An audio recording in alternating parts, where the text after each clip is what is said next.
యోహాను రాసిన మొదటి పత్రిక 4వ అధ్యాయము 4వ వచనం.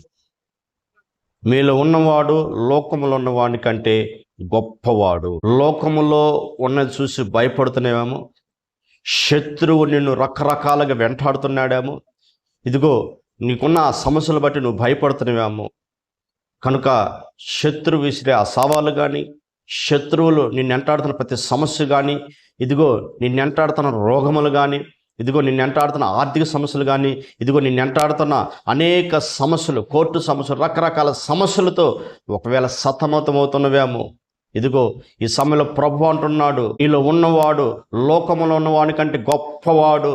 నువ్వు ఏ సమస్యల చేత బాధించబడుతున్నావో, ఏ సమస్యల చేత కృంగిపోతున్నావో, ఏ సమస్యల చేత అధైర్యపడుతున్నావో, అధైర్యపడద్దు, ధైర్యం తెచ్చుకో.